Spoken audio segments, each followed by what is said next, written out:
Good morning, ladies and gentlemen. It gives me immense pleasure to welcome all of you to the final presentation day as part of the Youth Boardroom program of the Gen Z Communication Studio. We would like to begin by thanking and recognizing the funder of this program, the Language Fund of the Standing Committee on Language Education and Research. We also appreciate each and every one of you for taking the time to attend today, and hope you will find the session to be fruitful and engaging. On behalf of the Leadership Institute, my name is Sophie Lodewijks, and I have the honor and privilege of serving as the MC for today's event. 51 participating students today, coming from 15 different schools in Hong Kong, have attended the 7-session skills training on advanced communication strategies such as convergent facilitation, conflict management, and the ability to build consensus. They have also gained insights into sustainability and zero waste. In today's presentations, they will have the opportunity to showcase all of the knowledge they have learned on sustainable development and waste management.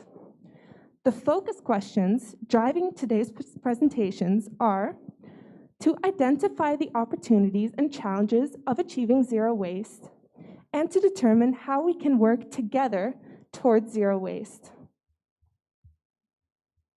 Now, without further ado, let's extend a warm welcome to the two guest speakers of today's event. We have Mr. Fong Kinhua JP, the Assistant Director of Waste Reduction and Recycling Division of the Environmental Protection Department of Hong Kong. And secondly, we have Mr. Simon Ng, the Chief Executive Officer of the Business Environment Council Limited. To kick off the presentation, may I please invite Ms. Miranda Wong, the Director of the Hong Kong Federation of Youth Groups Leadership Institute, to say a few words for us. Welcome, Ms. Wong.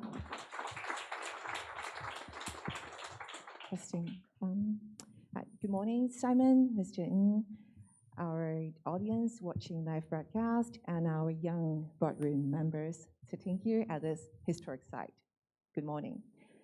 Welcome to the Youth Boardroom presentation of the Gen Z Communication Studio organized by the Hong Kong Federation of Youth Groups.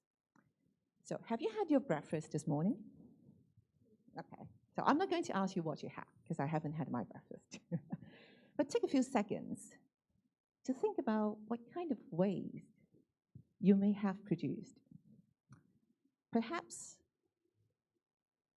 your beverage package, or perhaps the eggshell when your mother makes you the scrambled egg. Every day, over 6,000 tons of household waste is produced in Hong Kong. We all know the importance of waste management. And indeed, the Bill of Charging of Municipal Waste Management Ordinance has been approved and is going to start very soon in operation. But we all know there are still a lot of details that we need to find consensus among all different stakeholders. And in the past few training sessions, our young boardroom members attended different training sessions, conducted different interviews, site visits to learn about this important topic. And just Monday, you also experienced an exciting roundtable simulation, playing different roles of stakeholders, the government, catering industry, to have debates or to find consensus about waste management. And I'm sure you all know the importance of respectful leadership with empathy throughout this journey. And of course, on top of attitude, we also need good language and communication skills to express our ideas with different kinds of future skills like negotiations and critical thinking and all these. This is not just about something for your public exams or something that would appear in your transcript, but this is what in our daily living, what the government, the business sector, and different stakeholders are really doing, applying our language proficiency to resolve conflicts for a better and a sustainable world.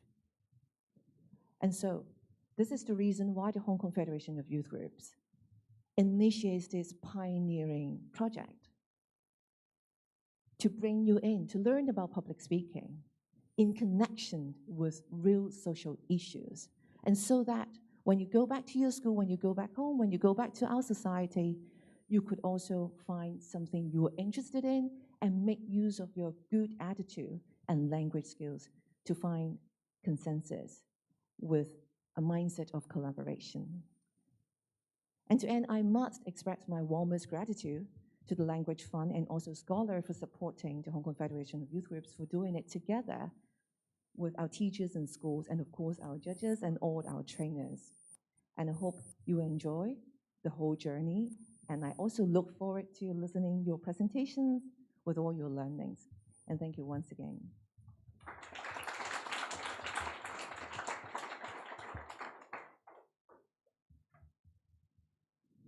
Thank you, Ms. Wong.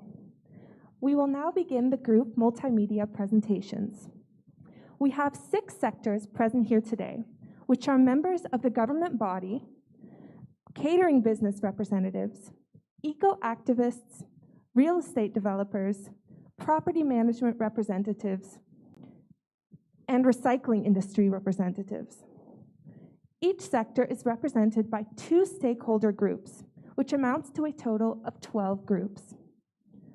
Each group will have 7 minutes to deliver a presentation in a multimedia format.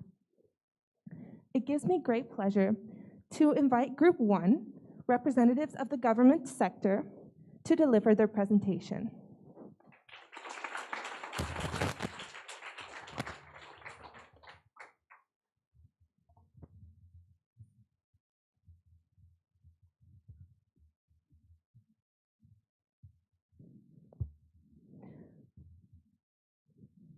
The countdown timer will start on a count of 3. 3, 2, 1, begin. Greetings. We are Group 1 and we are representing the government. I'm Vinci. I'm Amanda. I am Sam. And I'm Gigi. It is our utmost pleasure to share our learning outcomes with you today. To commence with, let me show you some statistics. Do you know Hong Kongers throw away over 1.36 kilograms of rubbish per capita daily, which exceeds other major cities like Shanghai and Tokyo. So, the landfills are expected to be full by 2030. With the rapidly rising rate of waste production, it is only a matter of time that the place we're living now will be destroyed. So, if we want to stop the environmental tragedy from worsening, achieving zero waste will be our ultimate goal. Zero waste has been a major topic of discussion among local industries due to public pressure and economic disincentive. Their working process essentially focuses on waste prevention that emphasizes the redesign of resources and the lengthening of their product life cycles. We aim to let all products experience a second utility life, and hence none of them will be disposable. We hope no trash will be sent to landfills, incinerators, or the ocean. Let us take a look at the business sector. To achieve environmental sustainability, many business companies have adopted a zero-waste mindset and created a culture shift in the workplace, implementing different waste programs, such as programs that encourage reuse and recycling. To track the process, waste audits are used. A waste audit system gives a clear picture of what waste you're throwing away, what you're recycling, and diverting through other means, and how effectively these programs are working. After considering the effectiveness of these programs, companies can make adjustments and improvements and continue walking toward the target of achieving zero waste. However, there is no doubt that there are numerous challenges when achieving this goal. One of the adversities is the cost, both in households and business sectors. To reduce the waste in Hong Kong, the government is launching the MSW scheme, charging the public for the waste they produce. Although it imposes economic disincentives on citizens to reduce their waste, the extra cost may increase the financial burden on low-income families and small or medium enterprises. Hence, the economic burden on the public is to be tackled. Another big challenge is the ever-changing environmental situation. Changing one's behavior of disposing of waste requires time for adapting and adjusting. Certainly, we can't achieve zero waste within just a night. But during this period, we hope to gradually reduce the amount of waste sent to landfills. In such way, we can work towards zero waste while simultaneously coping with the problem of waste storage. Over time, we will no longer require any landfills or incinerators and can solve the land problem, which also facilitates the work of real estate developers. After understanding the opportunities and challenges we're facing now to achieve zero waste, if we want to succeed, we must work together and make collaboration with one another. Education is the priority of things we need to do reach our final goal. Take the example of one of the current projects held by the government, the Green Ag Community Project. It has been started by the Environmental Protection Department and the recycling industry recently in the public to let public earn bonus points and gift items to take their recyclable waste there. Yes, this project can definitely enlarge the scale of recycling stations, recycling stores, and recycling spots. However, if we never explain the importance and reason for doing it, will our next generation willing to continue with this program? It is for sure that the answer is no. To educate, another thing that the government is doing now is the Eco Park, promoting the local waste treatment industry like the recycling industry. By launching programs, guided workshops, and tours with other green sectors, such as recycling industries, eco-activist organizations, and companies that focus on environmental sustainability, education can be done step by step, changing the mindset of the public and implementing the idea of environmental sustainability. On the other hand, collaboration with different sectors can increase the effectiveness of enhancing environmental sustainability, aiming at zero waste.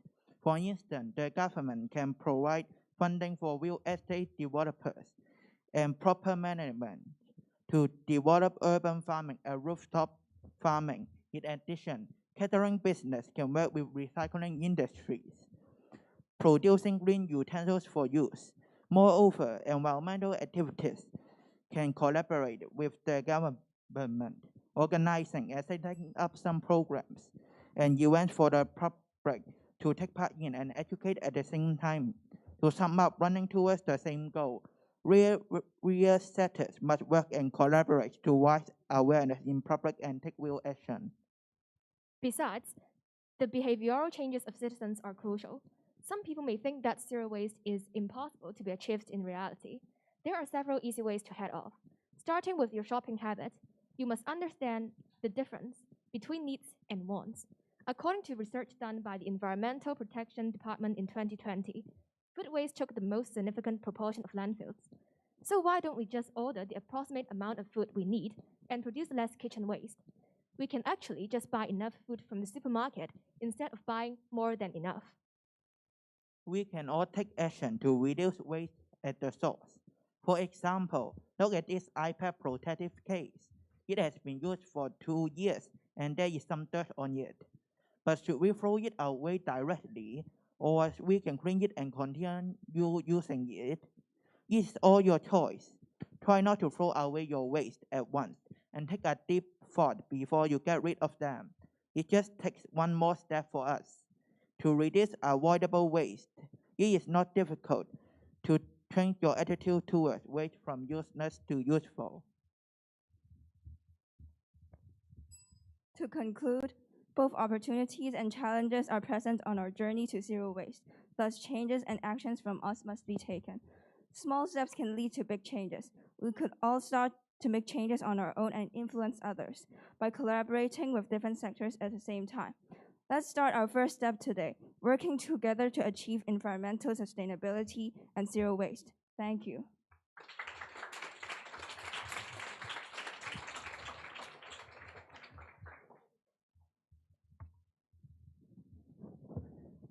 Thank you, Group 1, for your presentation. I would now like to invite Group 2, representatives of the catering business, to please deliver their presentation.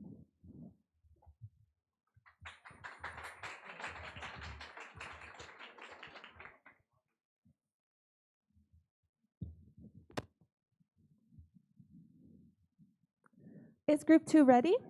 Yes. You may begin on a count of 3. 3, 2, 1, begin. Good morning, ladies and gentlemen. I'm Boyi from Group 2. I'm Iris. I'm Kenny. Today, we will be representing catering business to share what we have learned throughout the program. Now, I'm going to share the challenge we encounter. As the biggest waste producer, it is hard to not produce waste. We have to use various techniques and machines to tackle with the leftover, and which require huge financial support. The subsidies provided by the government are limited, so we hope to reduce the cost as much as possible. We propose to control the amount of ingredients purchased each month to avoid waste. There are two kinds of restaurants. First is the well-known restaurants, like buffet restaurants in a five-star hotel. We can apply the monthly pass system. After customers pay for their monthly pass, they can choose which day they would like to have meal in the restaurant and then pre-order the menu. So when they come to the restaurant, they can enjoy the meal quickly, and which is more efficient and convenient. More than that, we can estimate how many ingredients should be purchased. On the other hand, about the small and medium-sized restaurants, we will focus on food donation.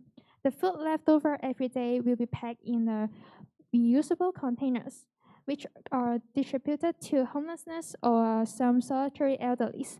After they return the containers, they can pick up the food again, so less amount of food waste is produced. Now I will pass the time to Kenny. I'll talk about the opportunities. The first one is zero waste restaurants. We can have a collaboration with government and recycling industry. For the restaurant, our plan is the dishes are made by raw materials, planned by organic method, and tableware are made by recyclable materials, and the restaurant is built by recyclable materials. It will also have some farming on the rooftop for customers to try farming and a gallery to show the importance and the benefit of zero waste. The restaurant can be a place that citizens know more about zero waste in a more interesting way. They can have an unique experience in it. For example, they will try farming some crops in an organic way and let citizens have a higher awareness of zero waste. Finally, the waste will be declined. The second one is urban farming. Urban farming is a method that less farming can be done in urban areas, and this is almost done at rooftop or indoors. So this is a low pollution and environmentally friendly way to achieve the zero waste goal. It's also a good way to let citizens have farming experience. Urban farming is located in urban areas where it is convenient for them to join. In this experience, they will learn about the knowledge of farming. For example, they will plant the seeds or crops themselves, and they will learn how to plant, and the citizens will be educated in this way. Now I will pass the time to Iris. Now, I will talk about how can we work together towards zero waste. All sectors in the Roundtable Summit agreed that the common ground of the solutions should be sustainable and popularizing waste-to-energy facilities, such as the O Park and T Park. The first win-win solution is by providing waste to the recycling industry for recycling in the form of a closed system. In order to reduce waste loss in incinerators and landfills, we agreed that food waste in restaurants could be reused as fertilizers in urban farms. After that, catering businesses could buy organic food from the urban farms. In terms of recyclable waste in restaurants, such as plastic, our recyclable waste could be provided to the recycling industry, making new recyclable utensils. After some time when the utensils cannot be used or other recyclable waste is formed, we could provide these waste to the recycling industry again to make new products. The second one is education in the long run. All sectors agree that in the long term, education is important to promote the habit of recycling and the awareness of zero waste. In order to achieve the goals of zero waste, we could promote the importance of waste management through social media, advertisement in the community, workshops and talks, etc. Now, let me pass the time to Kenny to talk about our feelings throughout this program. For my feeling, I'm glad to join this session to know more about the MSW skill. In here, my groupmates and I have some meetings through this session. They may have some great idea to inspire me to think in a comprehensive way to deal with these issues. The meeting can also improve my communication skills. Finally, I'm so thankful to my groupmates who are so kind and tolerant. I'm so grateful to have this interesting experience in this summer holiday with all of you. Thank you. And also, I will share the feelings of our absent group mates Jeffrey's feeling. I'm great to gain new knowledge related to biology, chemistry, etc. And I don't expect I will know so much extra knowledge on how to conserve the environment and cooperating with the environmental problem in Hong Kong. Nowadays, without the help of the program, last but not least, I feel grateful to have my groupmates here discussing together for this summer holiday. Thank you. So glad that I joined this youth boardroom this summer. I benefited a great deal through the workshops, talks, and field trip. The Roundtable Summit at last provided me with a thrilling experience on how different sectors communicate and mediate on a topic. A great thanks to my groupmates, Bowie, Kenny, and Jeffrey, and also our best group leader, Jerry. Thank you for accompanying me this month, and I enjoy having meetings and doing presentations with you guys so much. Last but not least, thank you HKFYG and all of you for giving me a fantastic summer holiday. I'm honored to be here and have the precious opportunity to learn about zero waste through different forms. The whole program inspired me to rethink my bad habits in my daily life, such as the fact that I'm ready to bring my own eco-friendly bags when I'm going to grocery shop. I will start to change my behavior now. The most valuable thing is that I met all of my lovely group mates and group leader. They are very nice and friendly. We had a relaxing and peaceful atmosphere when we worked together. Thank you for all of you to give me an incredible experience and unforgettable summer holiday. Thank you.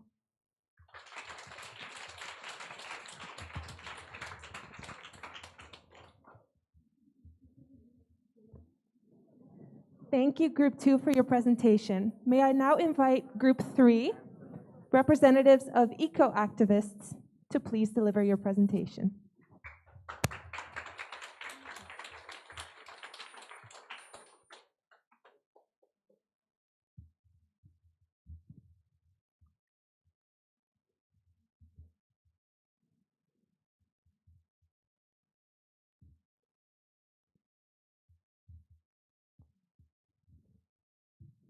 Is Group 3 ready?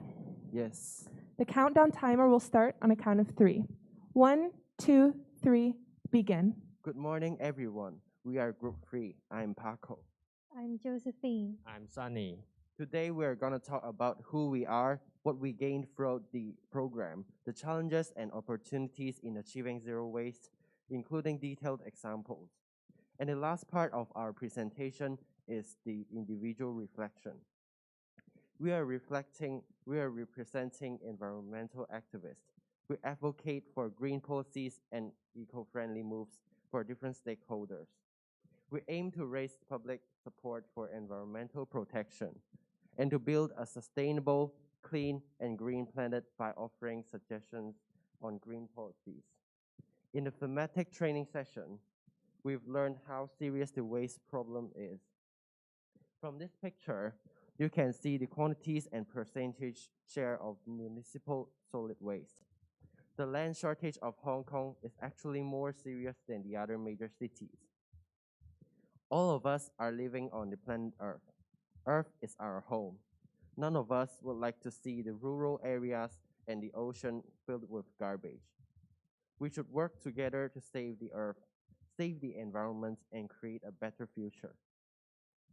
In the thematic session, the speaker introduced to us the 7R concept, which is refuse, reduce, regift, recover, reuse, repair, and recycle. I believe rethinking is one of the most important processes that we can do. For instance, we can rethink before buying goods. Maybe we don't need the product that we want at all. Also, we can refuse using plastic straws when eating out or having takeaway. Developing recycling habits is also the basics that we can do to reduce the waste. The biggest challenge we encounter would be the conflicts of interest among different sectors, because everyone had their different opinion. And the second would be the lack of awareness among the society. To avoid conflicts, I think the best option for different stakeholders should be more collaborative because if we keep judging each other, we will never come up with a consensus. And to promote the green atmosphere among the public, I think we should promote more the green actions like recycling and reusing. Some good methods mentioned in the open forum, like online advertisement and more notice in buildings, they are also useful. Besides challenges, there are also opportunities from achieving zero waste. Since there will be more workload in the industry, more job positions be created, and some materials can reuse to produce different products. The life cycle of products is extended. It also drives innovation for a circular resource economy.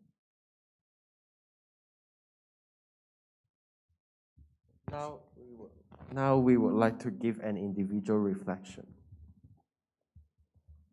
I've learned a lot from this event, from negotiation skills to other communication skills, and tried to create a win-win situation and also work together towards the zero waste issues.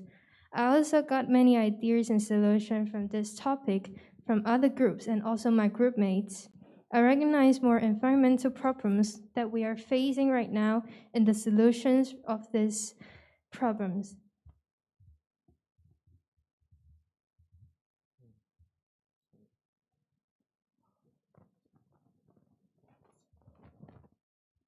Through the whole journey, I think I've learned much.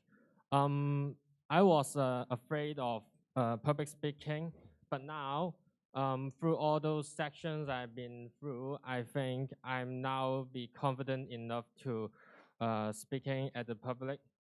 I think that is the biggest achievement I get here. And also, this program also shows us how to reach a consensus during the conflict. In conclusion, I think I have had a good time here, and the things we learned will definitely be useful in the future. At last, I want to say thanks to my group mates for their hard work. I'm Paco. The course is a long journey. We have done lots of research throughout the summer program. We divided our works by following the questions given. I think one of the challenges that I have overcome is organizing and structuring the materials. I always did not know how to classify materials into different categories and how to combine them when I was doing research. Now I know how. We usually try to structure the question well before researching. For example, we would separate the materials into different perspectives according to different parties. The thematic training session impressed me the most. Out of all the workshops, I reflected on my habits in daily life immediately after the session had ended. The two speakers have inspired me to start taking actions and thinking of ways to protect the environment. I gained higher confidence and courage in the program. I was a person who easily felt embarrassed when speaking to strangers and feel deeply unconfident in public speaking. But as time passed by, I did not feel any embarrassment when answering questions or speaking to my group mates. Surprisingly, I even tried to lead the discussion between the two groups in a rotational discussion of the Roundtable Summit. I'm exceedingly proud of three of us. These are the photos that we have taken throughout the Roundtable Summit.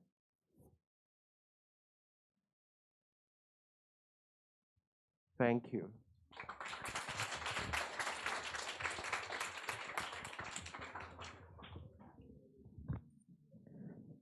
Thank you, Group 3, for your presentation. May I now invite Group 4, representatives of real estate developers, to please deliver your presentation.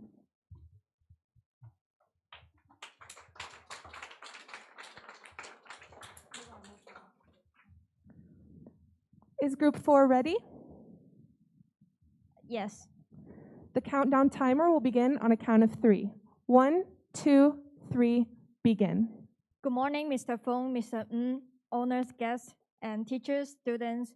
We are grateful with the role of real estate developers. I'm Daisy. I'm Sabrina. I'm Matthew. And I am Vincent. Today, we are going to share with you our learning outcomes throughout the Youth Boardroom. Next slide, please. Our presentation is divided into 6 parts. Please have your phone prepared, and we will begin the first part, Kahoot quiz.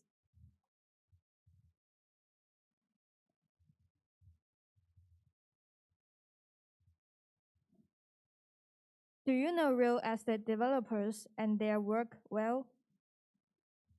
The game pin is 431076. Please join now.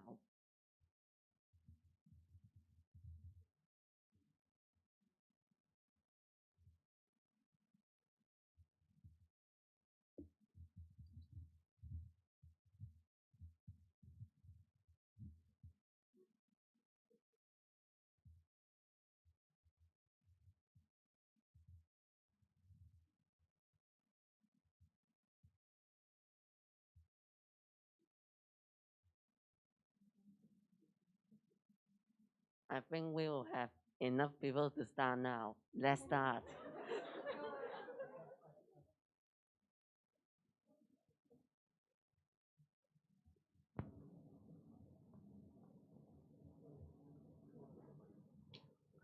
The first question of our quiz is, what degree must a real estate developer own at management, business, or engineering?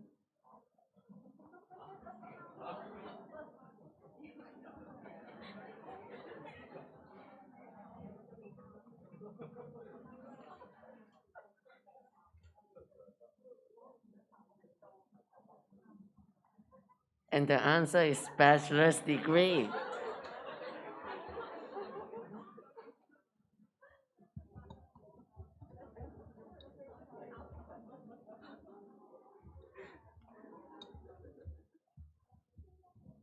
The second question is, how much waste do constructions dispose per day?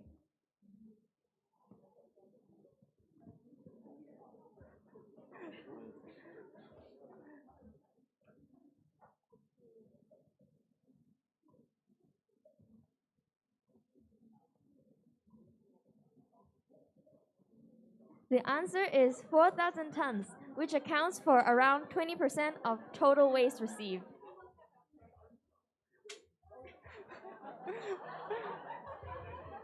So the first question is, what can real estate developers do towards zero waste?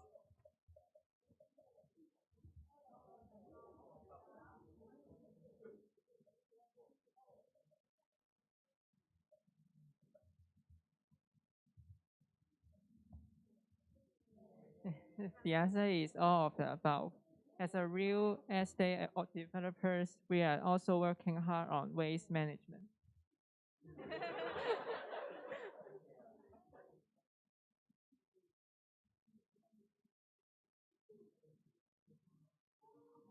Congrats the winners.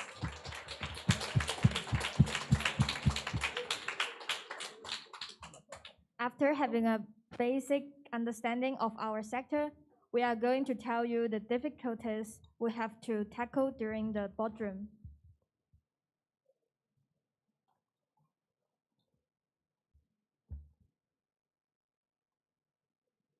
Next slide, please. Of course, throughout the Roundtable Summit, there are a lot of debates, but I don't consider it to be a terrible thing. A healthy disagreement can help us better comprehend one another's point of view. Some individuals believe, for instance, that implementing solar energy is similar to the stance taken by our real estate developers. From our perspectives, this concept is quite insignificant. Additionally, investing in the initial phases of building is very expensive, but solar energy, in our opinion, has a sustainable development. Over time, The sun has a significant pollution reducing effect. Next slide, please. Even though we face some conflicts, we should still reach a consensus and negotiate with other sectors. First, I think we should raise the citizens' awareness about recycling and zero waste. Government and eco-activists can hold some events like tours for the public. By visiting our building and recycling facilities, they can learn more about zero waste and recycling knowledge. Also, the government can offer subsidies to the shop owners so that they can have more cost to provide recyclable products like glass bottles for the customers. And about what we have learned, the urban farming experience was a fruitful experience. We have never knew that fertilizer can be easily made with just orange peels, sugar, and water. Surprisingly, it smells great too. Besides, the urban farming was actually a nice solution to push zero waste. The environmental friendly fertilizers and plants prevents us from wasting plastic bags and packaging from buying vegetables at supermarkets. Next slide, please. So, how can we work together to achieve zero waste? What is a win-win solution in achieving zero waste? The plan must help all joint sectors to improve the problem that they are facing respectively. Here are our suggested solutions. The real estate developer sector often produce many constructional waste, such as concrete, wood, and plastic. We can collaborate with the recycling industry to recycle and reuse the waste materials. Also, we can collaborate with the eco-activists.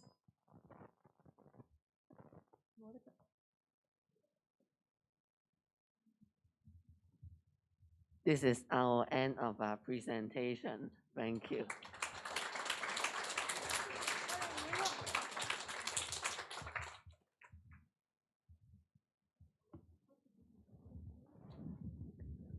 Thank you, Group 4. May I now invite Group 5 of the property management sector to please deliver your presentation.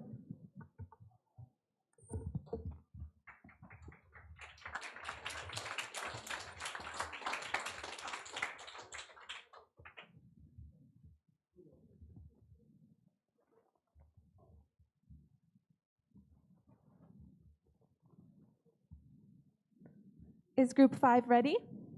Yes. The countdown will begin on a count of 3. 1, 2, 3, begin.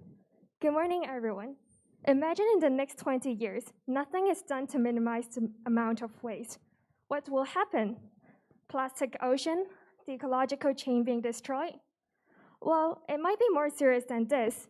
So today, as the representatives of property management, we would like to promote our ideas on what we can do to protect the environment by briefly talking about the challenges, opportunities, proposals, and the feasibility. We can foresee different challenges when the MF stop scheme is carried out. First, it is hard to monitor every corner of the residential area, as some people might want to fly tips and dump the garbage everywhere. In this case, we plan to install CCTV for monitoring, but residents' freedom will be dismissed. Regarding urban farming, not all buildings in Hong Kong are suitable for hosting. A farm on a rooftop, like the rooftop may be used for fire escape roads.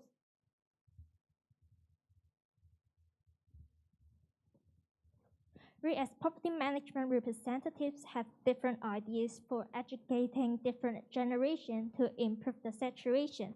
For children, school education will be a great way to inform them on the topic, as most of their day is spent on the school campus.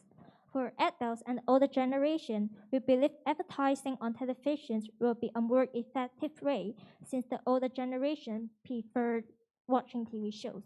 If it is possible, we would like to partner with the most watched TV programs on a special episode related to MF Stop. For teenagers, advertising on social media might be the most fiercest way, as many teenagers and adults spend their free time on the platform, such as Instagram and YouTube. However, some people argue that the promoting on social media posts are rather ineffective. Most people scan the ads with no digestions. As a result, it means nothing in education. That's also what we are concerned about.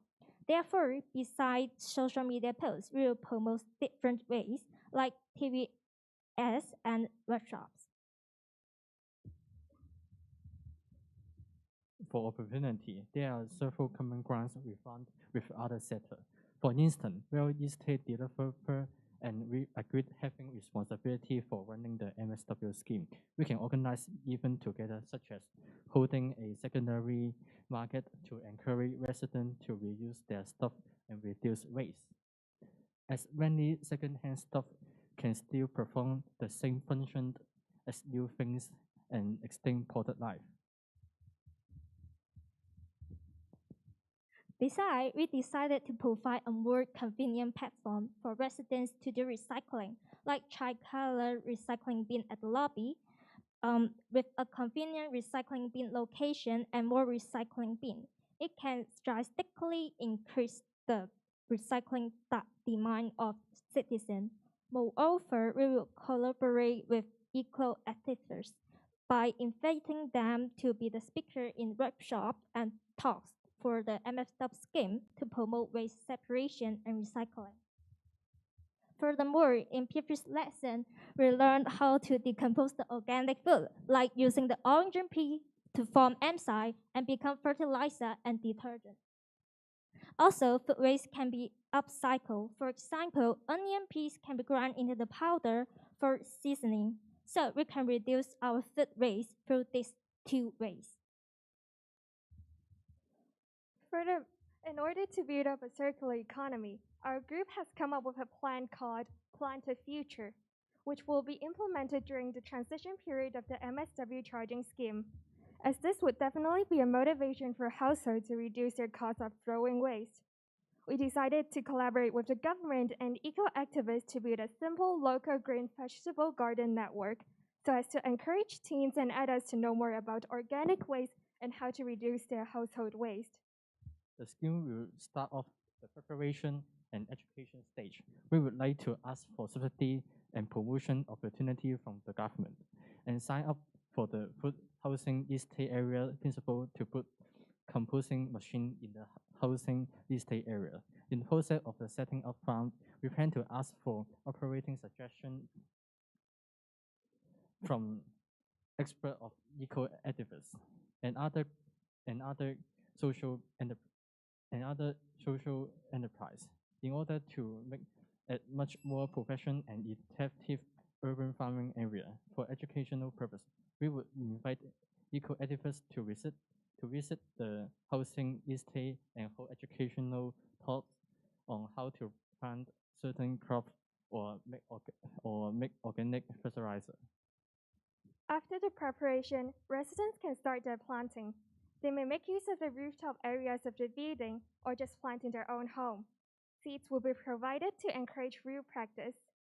We would also like to introduce an app called Greenhouse to track the process, such as the temperature of the day and the height of the plant.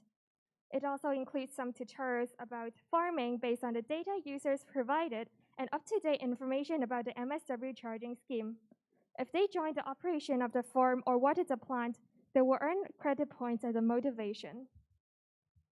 When the plants are fully growing, residents can get a part of them and use their credit point earned to trade more vegetable seed, while the rest of the crop will be used to sell, and the profit will cover the operation costs. This scheme not only can make residents buy less from supermarkets, which are usually plastic wrapped and transport from the overseas, but also the process of planting can absorb carbon emissions. We promise that this scheme will be highly feasible and it has high economic incentive. There are many high-value vegetables that are easy to grow and profitable, such as onions, carrots, and cucumbers. Moreover, it has such low rental costs and fertilizer costs, as most residential rooftops are vacant. And with the DIY fertilizer generated from food waste collected from households, We can make use of these in the process of planting. We can use module boxes or water cans to borrow transporters from the government. As we don't need to design individually for each rooftop, setting is easy and effective. We believe that Plant a Future can be a win-win solution for residents and the environment in achieving zero waste. Well, after all, we sincerely hope that can make a difference and contribute to environmental one another as well as possible.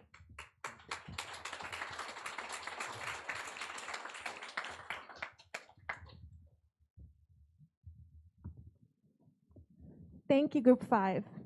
May I now invite Group 6, members of the recycling industry, to please deliver your presentation.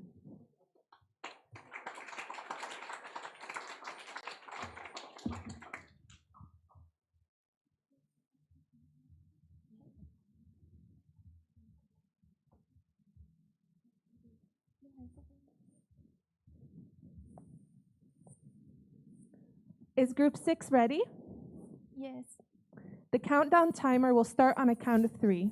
3, 2, 1, begin. Good morning, everyone. We're Group 6. Our group represents the recycling industries. The presentation will be divided into 3 parts.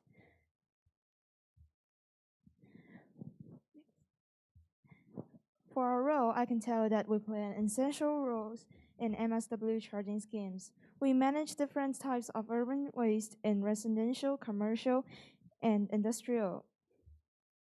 Besides, we're competent in waste management projects such as waste audits and reviews. We provide Hong Kong's regular recycling service and public education in a holistic and commercially feasible approach. Also, we implement continuous and long-term waste management service required by municipalities.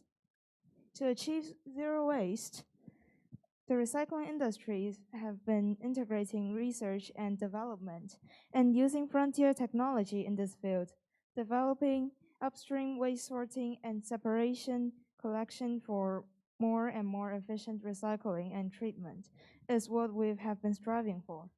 Multiple waste treatment and recycling center are also a step we've made towards our goal. Now let's have a mini quiz.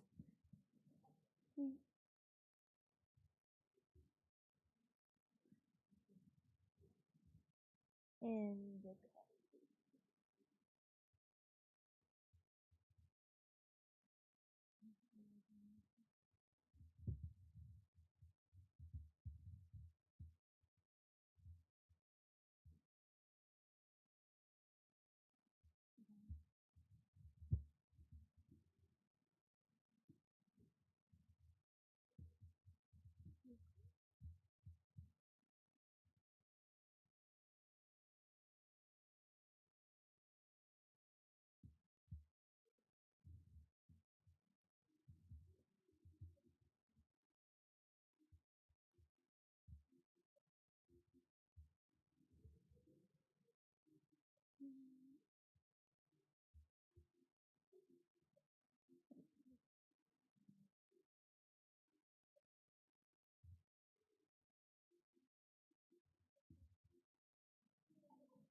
so the game shall begin.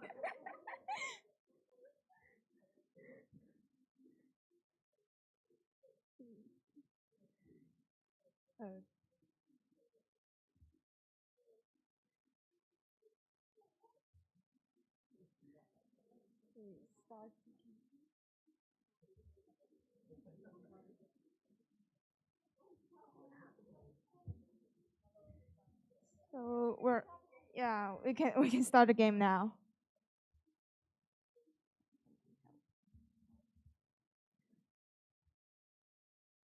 So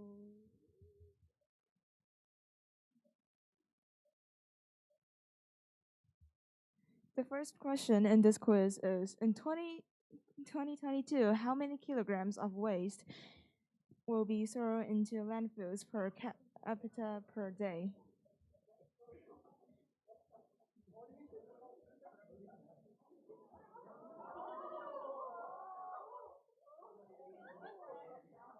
The second question is, when will Hong Kong's 3 landfills are expected to be full?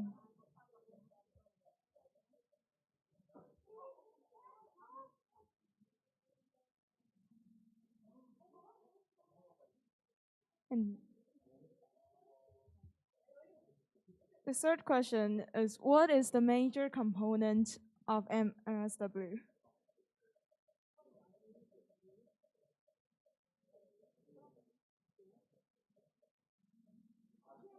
Yay.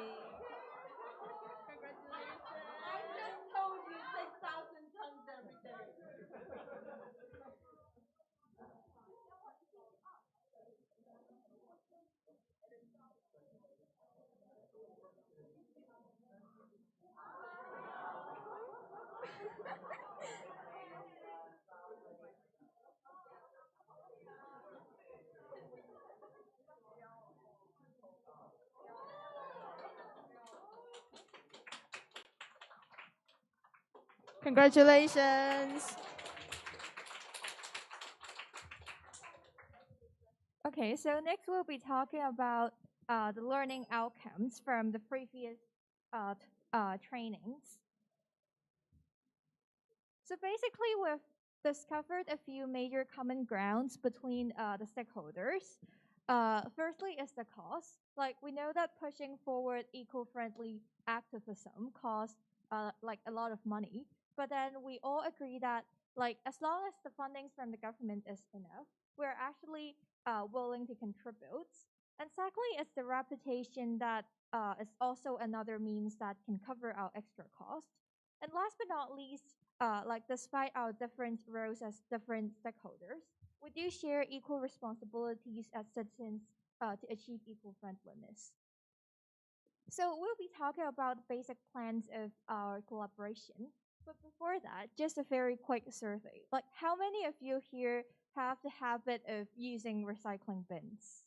You can raise up your hand. Okay, not a lot of you.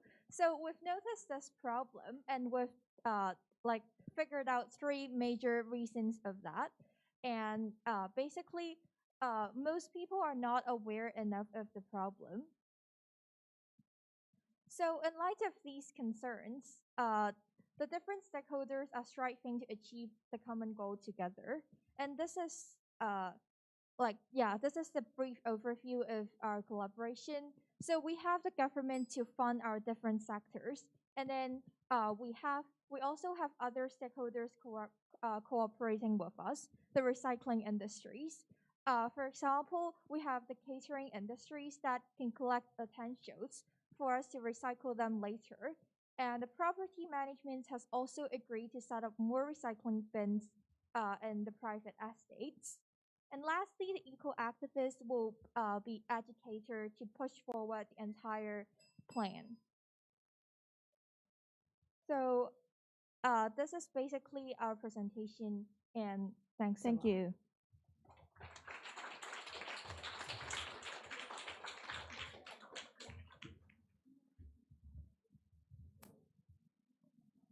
Thank you, Group 6. We'll now loop back around to the government sector. So if we could have Group 7 present, please.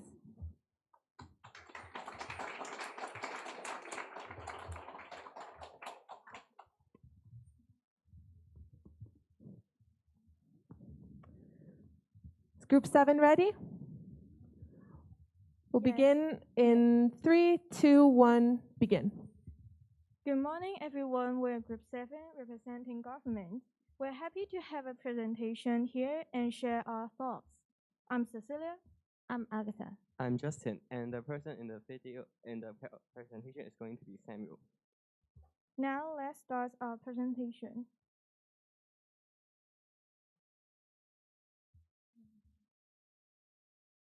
Okay, never mind.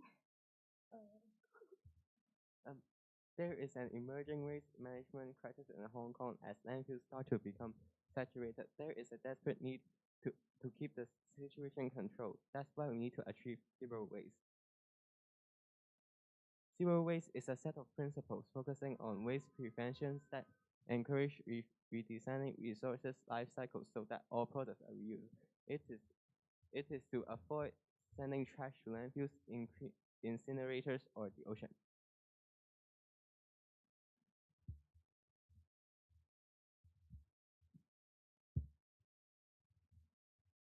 We are Environmental Protection Department of the government.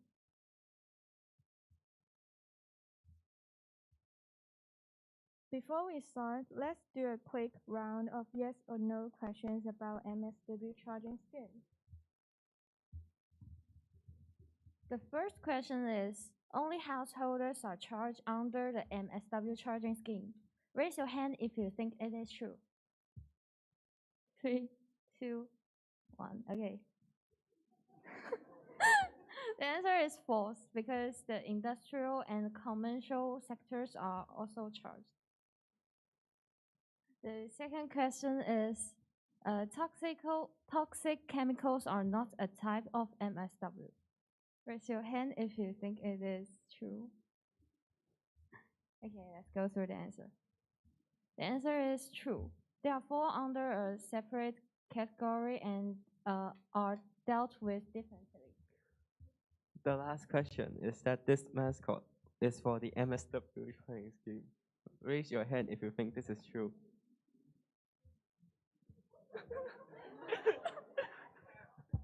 It's false.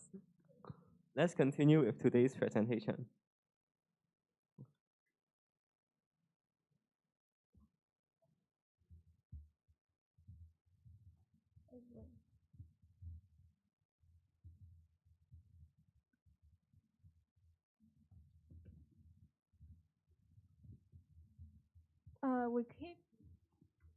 We keep mentioning MSW charging scheme, but what is MSW charging scheme?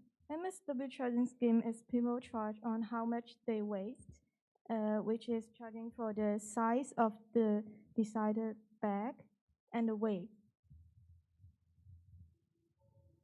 This is the bag.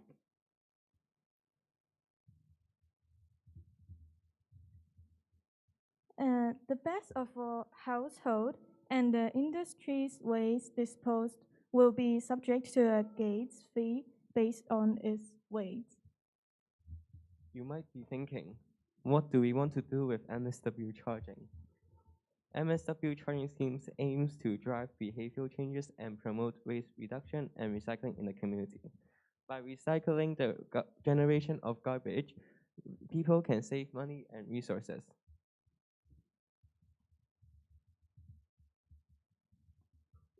Why do we need to do this? Well, the need to reduce waste is becoming urgent. Because landfills are expected to be filled in the next few years. At the same time, MSW charging scheme is an effective policy tool which can promote the public to practice waste reduction and recycling while creating a green employment opportunities. Also, there are many challenges that we are facing.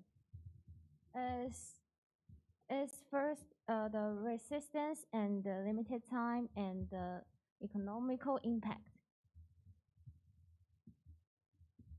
Although there are some challenges, we try to find common grounds with the other sectors. The first common ground is we all agree that the government should collaborate with property management and recycle industry to make events for citizens. The second common ground is education is crucial for children to develop a zero waste mindset. And the last common ground is we need to have a zero waste culture in our neighborhood. After the Roundhouse Summit, we've discovered some women solutions. In the property management industry, we need to provide funding to lower the residents' littering behavior. Additionally, we need to cooperate with green groups to set up garbage stations. For real estate developers, we need to use eco-friendly materials and sort them accordingly to reduce any solid waste. For catering businesses, we will provide subsidies for classification on food waste and to reduce the economic pressure. For recycling industry, as a government, We can provide technical, financial, research, and land support. For the green group, we can have more cooperation to educate citizens to raise the public awareness of environmental protection. As a government, we find a lot win-win solution too. We France the Germany has down the green dot and leaving for single-use plastic products for higher fees.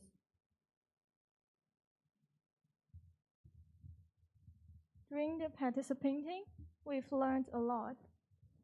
For me, the most important thing I learned is the importance of recycling. In fact, we can recycle our waste in our daily life, such as clean the plastic bottle and throw it into the recycling bin, or just bring a water bottle instead of buying water. In the boardroom activities, I learned about using negotiation skills to express my ideas. The urban farming event has made me learn that we can make eco-enzymes to reduce food waste. That's all for our presentation. Thank you. Thank you.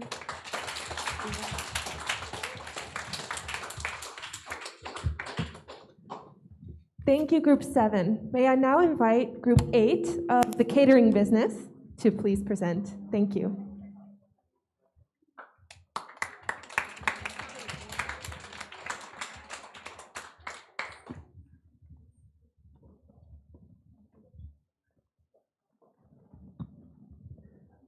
Is Group 8 ready? Yes. 3, 2, 1, begin. Good morning, guests and industrial leaders. Before starting today's presentation, I want to tell you a story. There was a group of teenagers who couldn't care less about the environmental issue. Every day, they are living their comfortable lives without knowing what the world was happening. They didn't even notice that their lifestyle is environmentally luxurious. Until one day, they're appointed to be young industrial leaders in the catering industry. They are to speak for their industry and speak for the environment. Being exposed to a completely new experience, they are inspired. Now, they understand that they are not only students, but also young environmental leaders. Yes, today we are here to share with you our journey of transformation from students to young leaders. First, let me talk about our experiences in the Youth Boardroom. We learned about mediation and facilitation skills in the workshops, and we had the sharing from Ms. Phoebe Leung. She shared some information about green business with us. We also visited the urban farm of the company Grow Something. They grow different plants of the rooftop on the industrial building. We also made some natural fertilizer and grow our own basil. You can see the basil has sprouted. In the end, we joined the Roundtable Summit. We used all the skills we learned in the workshops and do many research. We gained so much after the summit. Therefore, let me invite Alpha to share more about the summit. Thank Tommy for his experience shared. Yeah. And in the summit, we've gained quite a lot of insight while representing the sector of catering business. Regarding the hurdles that we faced initially, there are mainly three. Then being criticism that we are the largest contributor of food waste, the stalemate of discussion, where we are all sectors resolute in their stance and interests and refusing to take a step forward to communicate. And finally, the emergent issue that our landfills will be filled in the next decades, and yet we have come up with a solution with it. So what method did we utilize in attaining a solution or reaching consensus? I would say it's empathy. That's an effort to try to understand the rationale behind other industry stands and to construct a persuasive statement according to it. And secondly, it's concision, to uphold the bottom line of our industry while conceding to attain a win-win situation. And finally, for an example, we take in account of successful hierarchies and facilities from our overseas counterparts, like Germany, as stated by our Group 6 and Group 7, and Japan. So to conclude, I'll say our process our summit will be progressed from a state of reluctance, where all sectors are party-oriented and self-interest-driven, then opening up for negotiations to share our insight and deliberation on behind the stands. And finally, with a collaborative manner, we devise for a better proposal that balance all industry interests. And finally, if I were to use a few words to describe and to sum up the summit, I would say it's direness. The proposal must suit the dire need of the landfill saturation. And secondly, practicality. It's about the proposal must be in context of the status quo of Hong Kong, considering the resources, and complexity of mutual inclusiveness of instruments such as education and incineration. And finally, without the cohort effort and collaborativeness, the blueprint wouldn't be brought to life. And therefore, I'd like to invite my groupmate, Joanne, to take us beyond the boardroom. Joanne, please. Okay, thank you. So now let's go beyond the boardroom to our zero waste goals. So we have identified 2 key points in the summit, namely education, which alone just creates our thoughts and plans, and financial incentive, which provides the environment for us to execute them. Therefore, they must coexist for our best effects. So by that, along with our standpoint as the catering industry, we have identified the following opportunities. So firstly, to reduce the disposal rate, we can charge the disposable utensils our customer use and state the portion in our menu for them clearly. But to ultimately avoid a situation like this, we have to collaborate with the government and the eco-activists for some education and campaigns. And secondly, we can consider restructuring our distribution system of materials. For example, instead of dumping the waste like this all over together, a better method is to classify them into categories in order to achieve a centralized food waste treatment. And in here, we can collaborate with the real estate and property management to facilitate the recycling and collection process.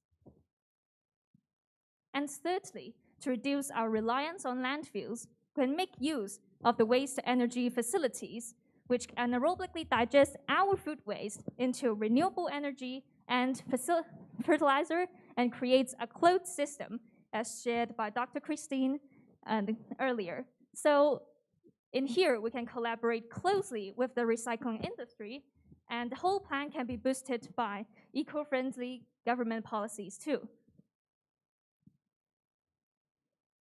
But we also identify some real-life challenges along our way. For example, we have a lack of financial incentive. As businesses, we are competitive towards profits, and these financial drawbacks can scare many of our colleagues too, and the government subsidies can provide the incentive for them.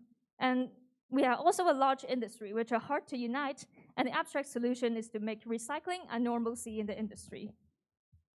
So finally, to conclude, we realize that as the catering businesses, we are a part of the society to contribute.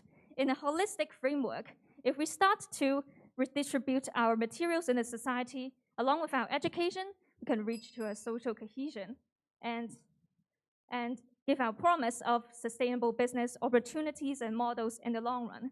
So therefore, we are a road of transformation, and we thank you for your patience.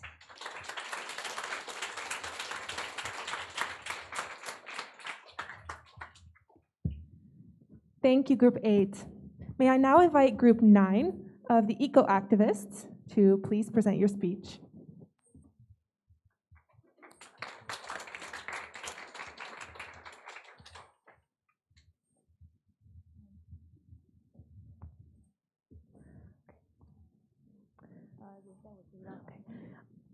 Three, two, one, begin. Good morning, ladies and gentlemen. We're Group 9 and we represent the eco-activists. Today, we're going to bring you our presentation. Next slide, please. Here's our members list, and unfortunately, one of our members couldn't make it, but either way, here are our roles. We got Jackie, who is the scripter and the sub-presenter. Brian, the second main presenter, scripter, and the video editor. Candy, who is the scripting assistant and sub-presenter. And finally me, the artist and main presenter. Here's a quick summary of what this presentation includes. If everyone is ready, let's move on to a video we've prepared for everyone else to see.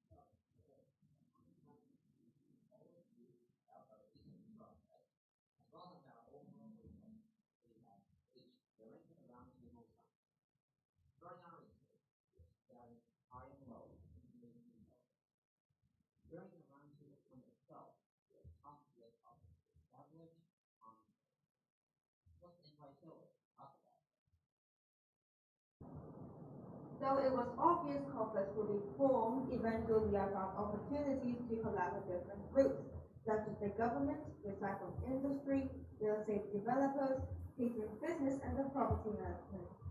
Through these collabs, we begin to unlock more options and solve the art of borders mystery. An example will be a collaboration between eco-activists and the catering industry. We decided to implement our scheme on a financial incentive on our customers. If they choose to not use disposable utensils, they get a discount.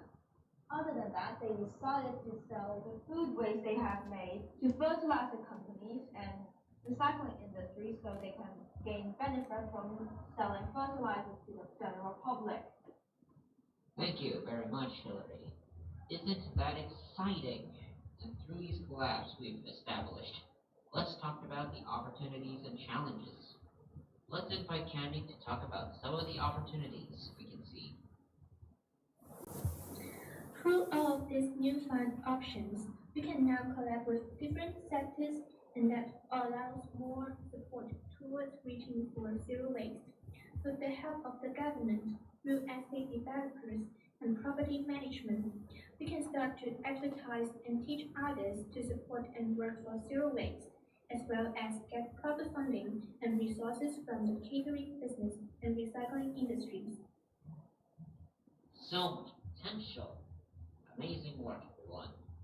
However, there is no good without bad. Let's invite Jackie to share the challenges we've faced so far. For sure, we may encounter different challenges when we are achieving zero waste. One of the major problems is the lack of awareness towards the environmental problem and the necessity of immediate action. As Hong Kong is a highly developed city, we seldom experience the effect brought by different environmental problems. Some does not believe that the environmental issues are actually the fault of human actions, while some are lacking information. Raising awareness of citizens is a major task in order to achieve zero waste. Other than that, finding a common ground among different sectors is also a challenge. Take MS charge scheme as an example. It does increase the cost of producing waste for different industry and families. However, the charging scheme undeniably brings extra financial burdens to some low-income families. Do you have the right to sacrifice them? Finding a common ground and following up actions for different sectors is a big challenge. Thank you very much, Jackie. Move back to the presentation.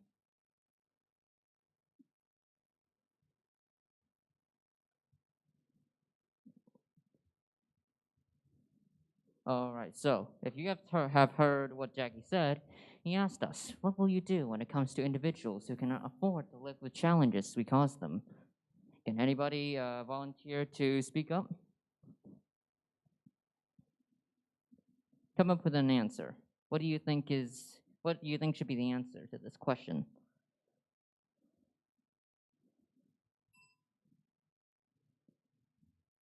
Maybe like the government or catering industry. You can come up with an answer. Any answer will be fine as well. Give subsidies, okay. Anybody want to share their opinions with us?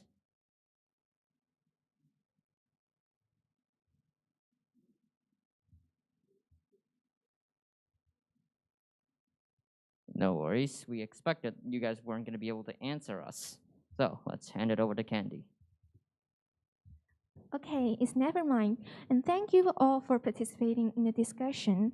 But we would like to cover the most important topic of all, which is about how we can achieve the zero waste. And as we just saw, no one can give an immediate answer to us. But never mind. We would like to remind everyone to set aside our differences, because everyone here share a common goal of achieving zero waste. As everyone could not achieve this goal alone, so it is expected that many difficulties will come our way. But together, we can decide our best possible action to take, which can bring the most amount of satisfaction for us. I believe if everyone could take a small change, I believe our environment will get better.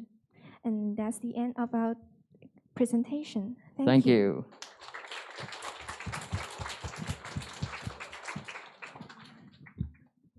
Thank you, Group 9. May I now invite Group 10 of the real estate developers to please present your speech.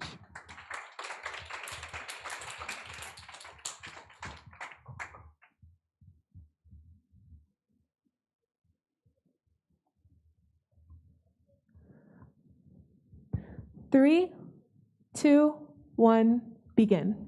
Good morning. We are Group 10, which represent real estate developer. And today's presentation are divided into 4 parts.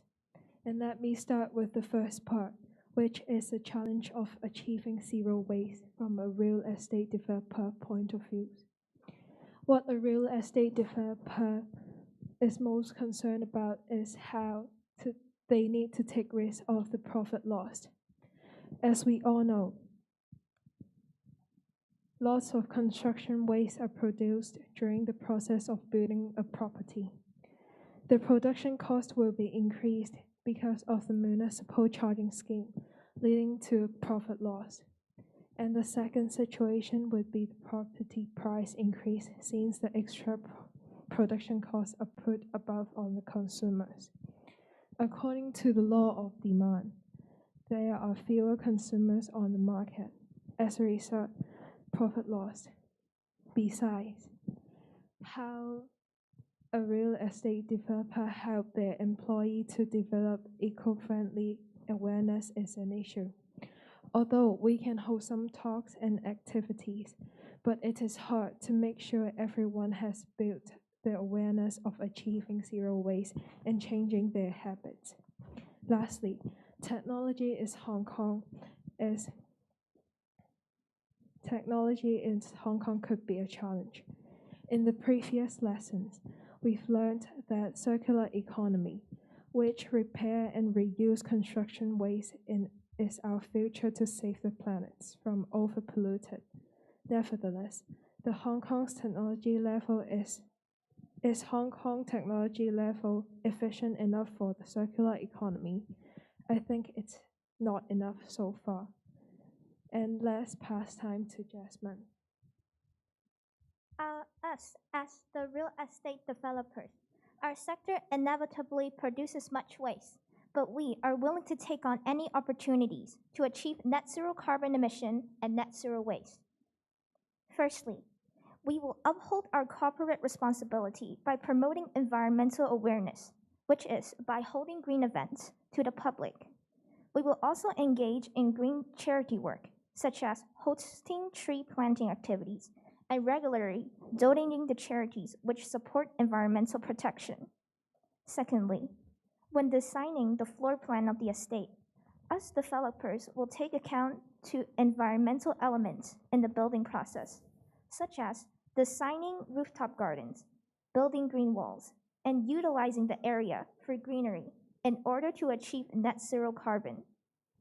In order to strive for net zero waste during the building process as well, we will use eco-friendly raw materials, like using bricks made from unrecyclable plastic, melting steel and scrap metals such as rebars for reusing, and using bamboo as scaffolding during the construction as they are reusable.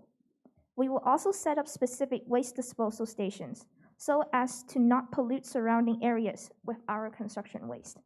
Now let me pass the time to Anne. And I will talk about how can we, real estate developer, work together towards zero waste. For these questions, I focus on construction waste reduction, reuse, and recycling.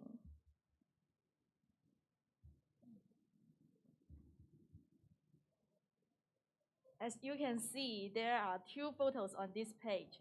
These two photos show two different types of construction waste, inert and non-inert. Inert construction waste, people also call it public fill, includes brick, tile, and concrete. Non-inert construction waste includes bamboo, wood, and packaging waste. And then we have a survey report. You can see the pie chart B. The proportion of construction waste is 1/4. That's actually a huge number, isn't it? But don't you worry, we will make this sector smaller and smaller. So we now have two goals of management strategy for construction waste for achieve zero waste. First is reduce the generation of construction waste. In order to achieve this goal, the construction can be simplified, such as using thinner interior walls and floors, building smaller foundations, which helps to save raw materials and reduce the amount of waste. Second, we will try to classify mixed construction waste so that reusable materials, such as concrete from public fill, will not waste, thereby maximizing the efficiency of reuse and recycling. And then we will pass the time to Jasmine again.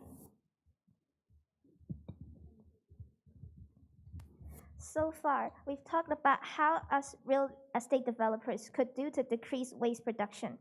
But to truly achieve zero waste, all of us is responsible in creating an eco-friendly society.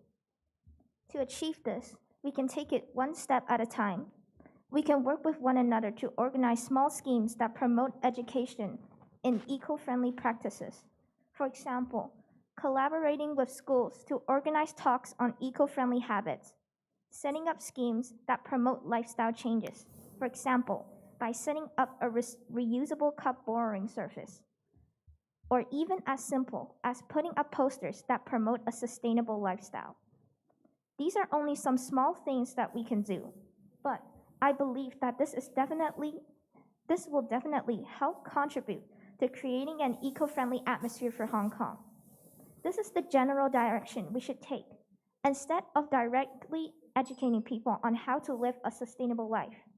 We integrate the concept of sustainability and zero waste into their daily lives. By coming up with small schemes like this frequently, people will slowly but surely adapt to a sustainable lifestyle.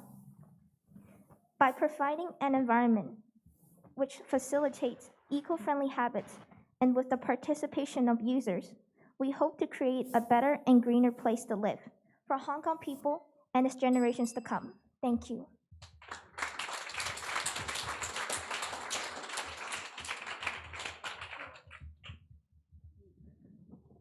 Thank you, Group 10. May I now invite Group 11 of the property management sector to please present.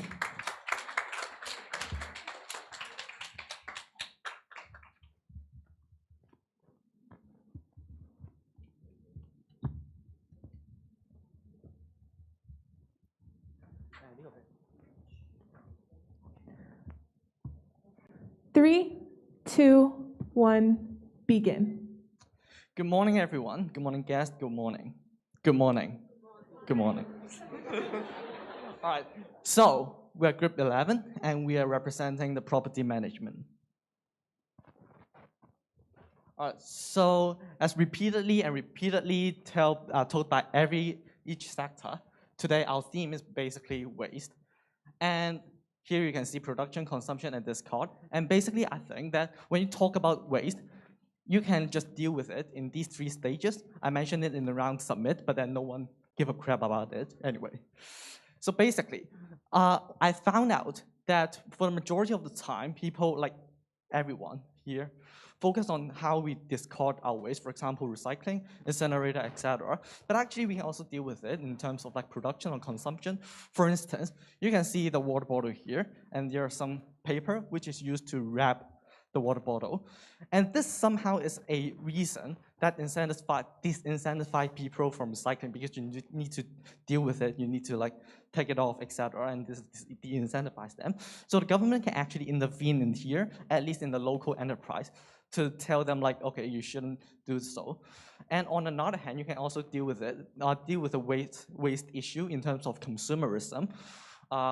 So basically, you can actually discourage the consumerism, which it is also an effective approach. But anyway, the majority of the time we would focus on how we discard the waste.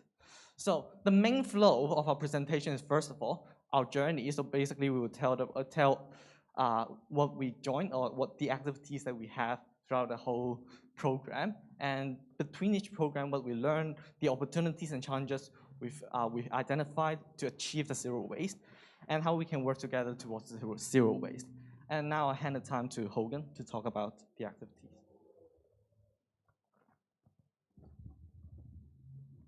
Okay, thank you, Bosco. And then I'm going to talk about the need of zero waste and how urban farming solves the problem of the massive amount of waste.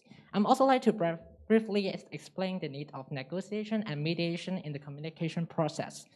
As we learned in previous lesson, negotiation is aimed to create a win-win solution and separate people from problems. As a result, this is very important for property management communication, communicating with residents to find methods to reducing waste.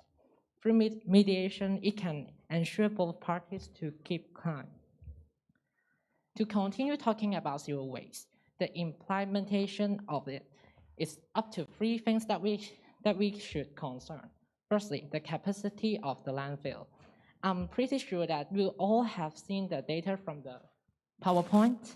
Although the commercial and industrial waste are temporarily inevitable, the amount of food waste accounts for 13%. The Hong Kong recycling rate is also flagging recently. This is a direct reflection of people's reliance on landfills. To prevent the landfills being saturated, urban farming is a good way. Though recyclable waste such as food pills can become some organic fertilizer through the composition process, and we can use it to fertilize. Moreover, it can change the mindset of public and rebuild their relationship with food, but reduce overpackaging. Also, urban farming can provide an alternative supply chain to reduce food waste. I will pass to Eamon to talk about more solutions and identify the opportunities and challenge to achieve zero waste. Thank you. 2 professional approaches we found were called reverse vending machine scheme and a showing one borrow and return cup program. These 2 schemes were established to encourage more people to recycle and to reduce the waste of coffee cups. Next, the opportunities and challenges faced by property management. One challenge we found was that it would be difficult for the government to determine who used the designated trash bags and who didn't. So the property management will have regular check-ins on the residents' waste disposal, and as the scheme is dependent on the residents, education is heavily needed. With notices, workshops, and incentives provided by us and the government, their participation will definitely increase. Property management will definitely be blamed.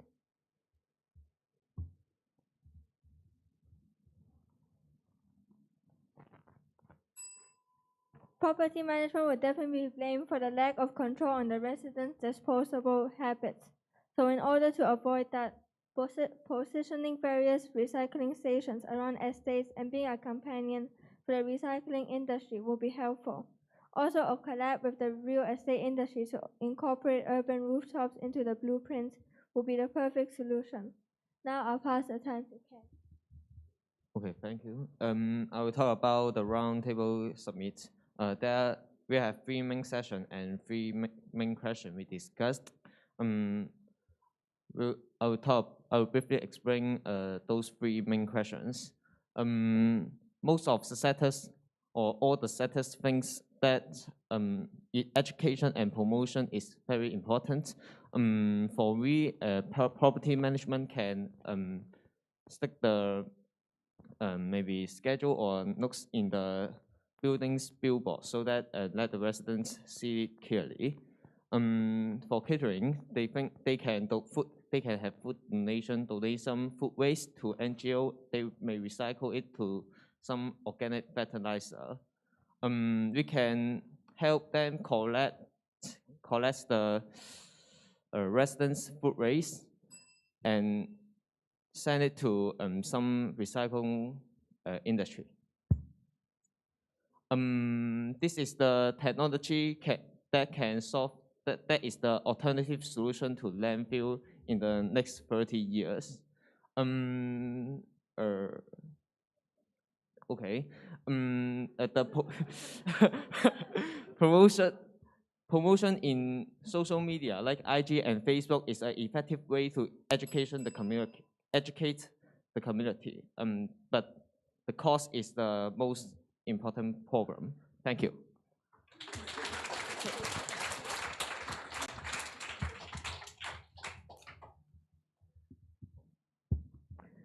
Thank you, Group 11. May I now invite our final group, Group 12, the recycling industry, to please present.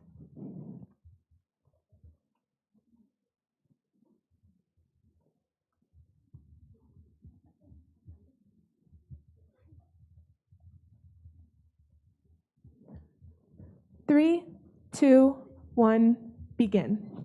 Hello, everyone. We're Group 12. I'm Jocelyn. I'm Koi. I'm Holly. I'm Yuki. I'm Hayden. And we are the representative of recycling industry, and we're so pleased to be here.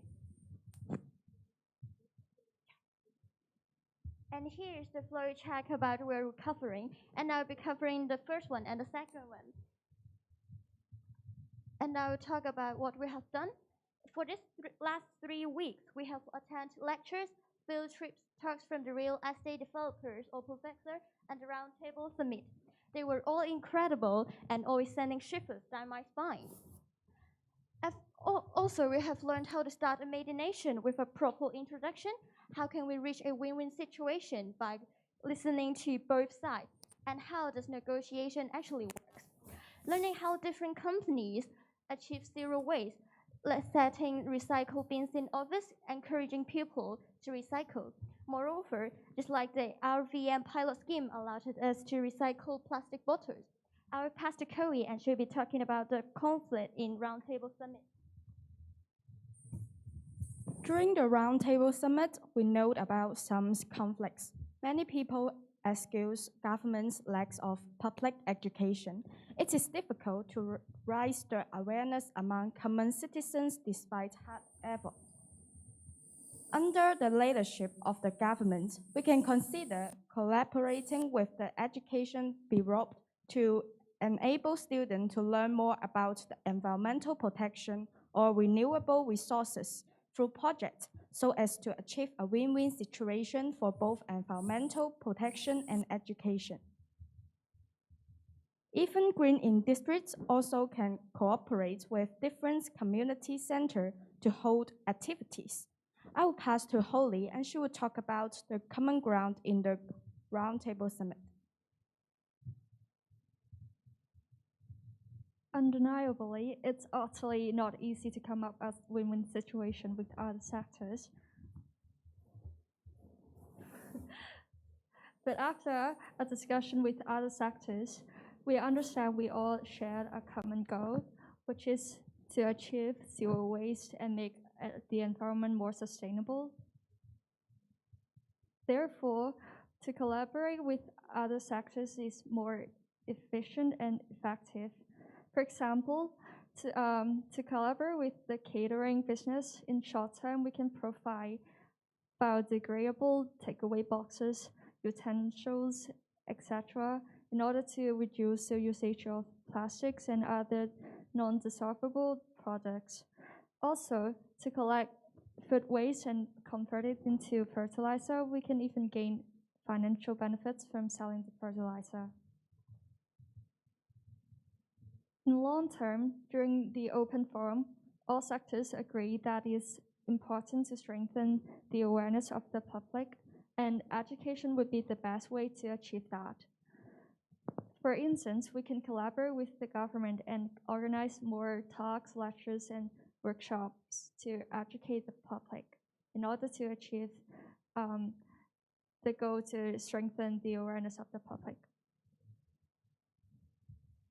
After knowing more about the conflicts and the common grounds of different sectors, we try to find and evaluate a plan to deal with a part of the problem. In this case, we try to find out how biodegradable utensils made with food waste can be beneficial or bring challenges to different sectors. The process of this is very simple. The catering industry is the producer of most of the waste. And also, in the end, it will be the consumers of the final product. The recycling industry will receive the food waste and recycle them into the utensils. And also, if needed, the real estate developers can also facilitate the process, such as storage and transport. So for the advantage of this solution, it will be a huge step of our sustainable development, since many, if not all, restaurants are using non-dissolvable utensils, which will push a huge pressure on the environment. And on the other hand, by using biodegradable utensils made by food waste, it will reduce the food waste, and also it can produce less non-dissolvable waste. Therefore, with the replacement of the biodegradable utensils, the environment will suffer less. And for the disadvantage, this solution is lack of extensiveness. Only some high-fiber foods are available. For example, corn, bamboo, wheat, or bagasse. Not all the kind of the food waste can be used. Also, some countries are well known, but some are not. It needs more advertisement to be extensively used. Next, this solution has a high relative cost. For some industry, rather than spend a lot of money on new discipline cutlery, they might start working from scratch, continues to produce plastic disposable tableware. And this will be the end of our presentation. Thank you.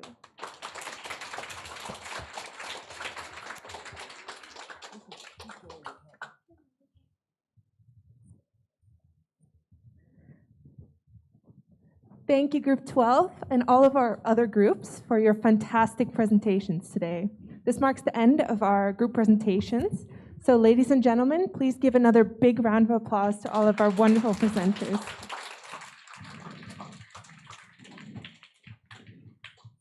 Now, we will pause briefly for 5 minutes, and we'll resume the session shortly for the guest sharing. So please, to all students, remain seated during this time. Stay in the room. Yes.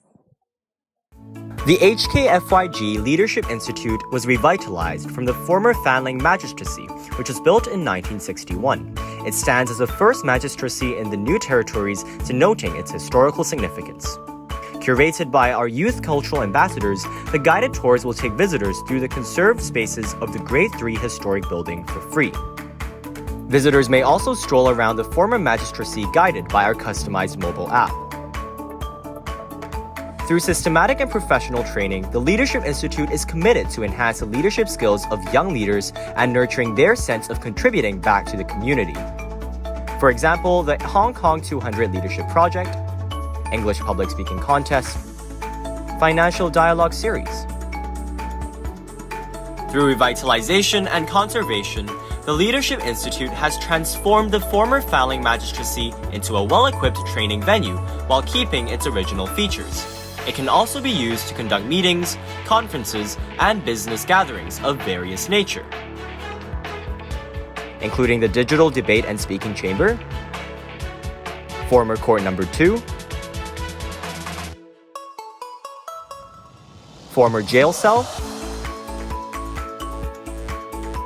Conservation Corner, former Schroffs, lecture room.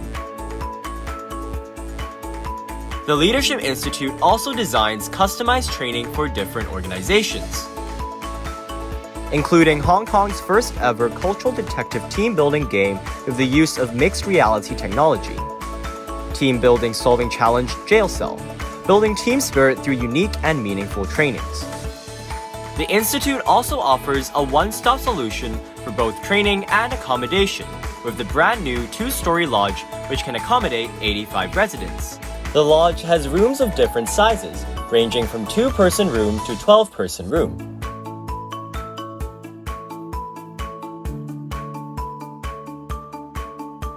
Each room is equipped with free Wi-Fi, sanitized private washroom and shower area with individual lockers, common area and the garden for participants to organize learning or networking events. Don't forget to enjoy a nice cup of coffee at the cafe. The HKFYG Leadership Institute combines both accessible facilities and quality services with a commitment to preserve local heritage and nurture new talents, promising all those coming here a remarkable experience in both learning and personal growth.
Welcome back, everyone. Now that we have finished the group presentations, it is an honor to invite our 2 guest speakers to share a few of their reflections on the challenges of achieving zero waste. Mr. Fong, would you like to start, please?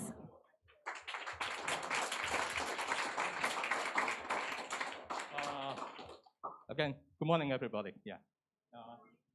First of all, I would just like to thank the Leadership Institute for not inviting me, for choosing this particular topic, which are really going to affect a lot of people in Hong Kong. I probably can assume now, because after hearing all your presentation, that you had a good grasp of this topic. Okay, so what I'm going to do is this. I just want to congratulate all the presenter and the participant for the excellent presentation that I heard just now. And maybe to start with, I got a few observations to perhaps share with you. From this workshop, the topic itself and the large amount of information is by itself a very challenging and difficult job in doing your presentation, because I noticed that most of you get less than 10 minutes and trying very hard to cover as much topics that you can to probably to impress upon the audience. So it is a very challenging job to cover such a large area within a short period of time. But I can see that most of you can do a pretty good job in sharing your experience. And something on the public speaking techniques. In your career to come, and probably you will have more and more chance to speak in the public forum. So there are some techniques that you may like to pay more attention to. For example, I noticed that in some of the presentation, the presenters are very concentrated in the scripts, and you rarely have eye contact with your audience. Yeah, this is the common area that people tends to forget. Probably you can pay more attention to this one. And then, of course, you know, some of the audience may find the topic boring. So probably you need to think of something to catch their attention. I noticed that doing the games and all the interactive questioning, that one helps a lot, actually. Because I went to seminars often, and then when I'm standing there and then watching the audience, maybe sometimes half of them looks like falling asleep. So you need to find a way to wake them up. Yeah, say suddenly bang and big noise can help, but also the interactive section will also help. Then that's a good idea about the interactive sections. And then the other one is I noticed that you do a lot of work in preparing your PowerPoint presentation and in designing your slides.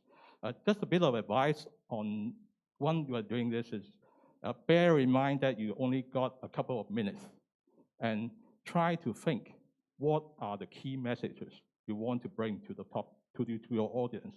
Because to be honest, when you sit here and then looking at the presentation, and then unless you have a very, very big interest in the subject, which unfortunately, on many occasions, this is not the case. Yeah. So you try to attract the audience, and then think backward. If I were sitting in front of the stage, what I am most interested to know about it. I would suggest that you try to think about at least one or two key messages that you want to bring over to your audience. And then try to, I know that many of you get a good practice of starting with an overview of what you're going to talk. That is a good practice, that then at least the people know what you're going to do. And then try to grab the key messages. And I would suggest that before you end your presentation, in your conclusion, you try to repeat the key messages, so that at least if the people are half asleep throughout the section, at least they will wake up at the end. And then you can sort of print your key message into their head by doing so. Yeah. That is a way to try to impress the people, because you've got really a lot of information to cover. Yeah. So that's why you need to think of some techniques that can wake people up and then make them understand, and then such that they will remember when they walk out of the room. So these are the common techniques that you want to do. And then probably I'm with the government, so I'll probably talk a bit on the technicality of the topic itself. Yeah, because I assume you have gone through a series of workshops and you had a pretty good understanding of what's going to happen in the coming years or decades that the government is trying to do. I'm happy to learn that you're all aware that we got a waste problem. We got a serious waste problem, and then we're running out of space in landfill. That one is, I think I don't want to talk about any further. Everyone know of it. What we're doing is we're trying to map out a blueprint. We launched a waste blueprint to map out what we're going to do in the coming decades, trying to build some new incinerator because we don't want further landfills.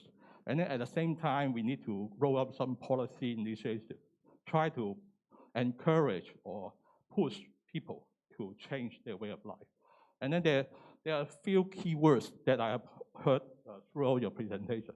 The first one is, which is very common for demand for government, money. Everyone asks for government for money. And this is unfortunately, this is the real life situation. But please bear in mind that the government can also run out of money. Okay? And then the other thing is, I'm glad that you all know about this term.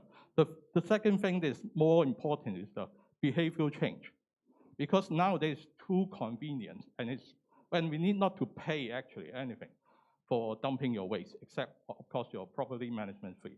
But for the waste itself, dumping the waste itself is still free. So we need to encourage people to change their behavior, because there are other ways that you can contribute. Say one of the teams talk about our recycling network, the 6-stop 6仔店. Now, we will roll out a complete network throughout the territory, and we are going to roll out more, try to make it more convenient for people to recycle. And then this is the kind of way that we try to encourage behavioral change.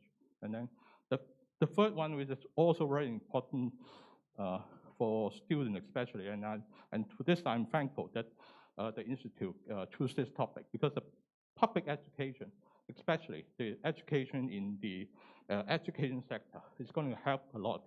Because I mean, in the coming years, you are all the ones that going to, perhaps, I hope, maybe some of you will elect to join government, you don't find it too boring, but it's not boring.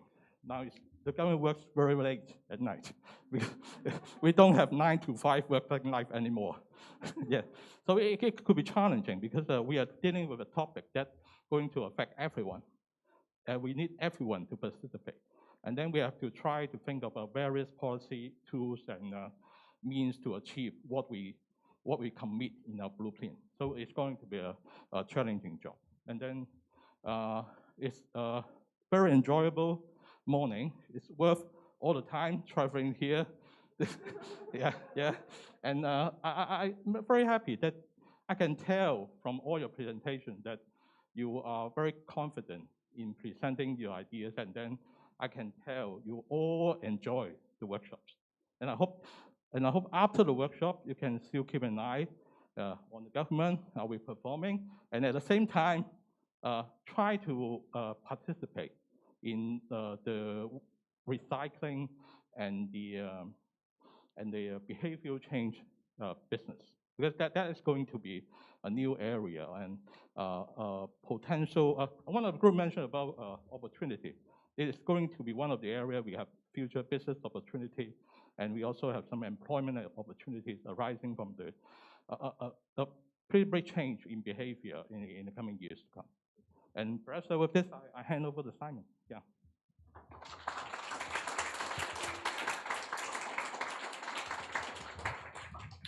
Thank you, Mr. Fong, for your interesting and illuminating perspective. I would now like to invite Mr. Simon Ng, the Chief Executive Officer of the Business Environmental Council Limited, to share a few words with us. Thank you. Well, thank you very much. Good morning, everyone. I think we are approaching noon, so also good afternoon. I think it's a very sunny Saturday morning. It's not time for lecture, so I'll keep my sharing very, very short and crisp. I would like to start by congratulating all of you, the students, the organizer, the sponsors, the funder, supporting organization, the trainers, so on and so forth, to make this happen. I can tell from your presentation and the atmosphere, you all enjoy the program thoroughly, and me too, and I'm sure Mr. Fong also enjoyed this morning.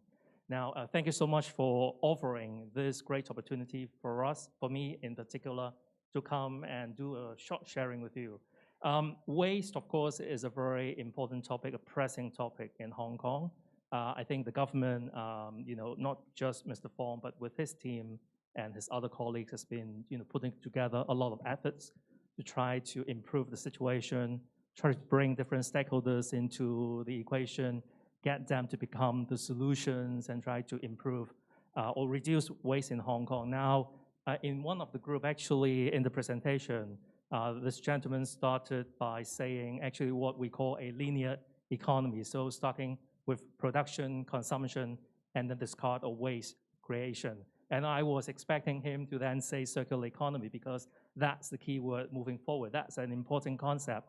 If you are not familiar with that, Googled it. I think this is something you need to know, something we hope you will embrace in your generation and make sure that we are moving towards a circular economy in the future, because that's all about resource management, make the best use of the resources, try to put them back into the system so that we have a secondary material or even tertiary materials, so on and so forth. And we try to reduce the creation of waste. So we are dealing with waste, not from the end of pipe. That's all about waste reduction and management. We are trying to deal with waste at the beginning of the cycle. So through better design, better material selection, we can have a better chance to recycle, to do better sorting, and of course, to avoid waste creation. Now, back to the presentation. I'm really impressed with the presentation. I was actually surprised by the level of the presentation in terms of your communication, in terms of your preparation, how to communicate your ideas. The language is good. Of course, some teams are doing better than others. That's natural. But I think all in all, it's very high standard. I really congratulate you. Throughout the 3-week program, maybe even before that, you already have very good skills. But I'm sure you've sharpened your skills, sharpened your knowledge in the last 3 weeks. And I can tell from your presentation, you all enjoy that a lot, and you've got a lot from this program. Now, but of course, there are things that you can improve. Now, I would say, because you all been assigned a role, and in some of the presentations, actually, if I just listen to your presentation, I can tell you are representing the government or the recycling industry or the property management, sector. So, there are ways that you give a better impression if you are speaking on behalf of the government. I think you shouldn't be too casual. I think there are a certain tone that you can use just to be sure that you are from the government. And don't mix up.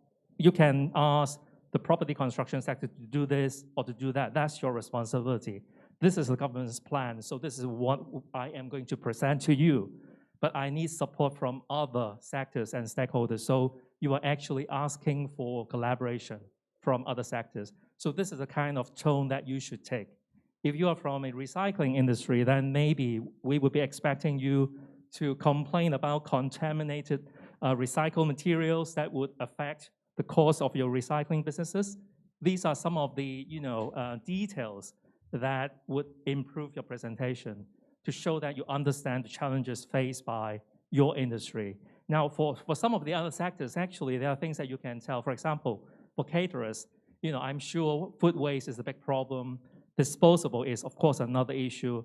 But who are the key players within your businesses that you need to work with? For example, your frontline staff. If you want to do better recycling, if you want to reduce the use or the giving out of disposable, you need your frontline staff to help you to communicate the message. If your customers come in and ask for a straw, what should they do? That's a very practical challenge faced by catering industry, okay? And what about changing the behavior of your customers? Those who are coming to, to buy your food. These are other areas that you might want to consider. What about the kitchen, your chef?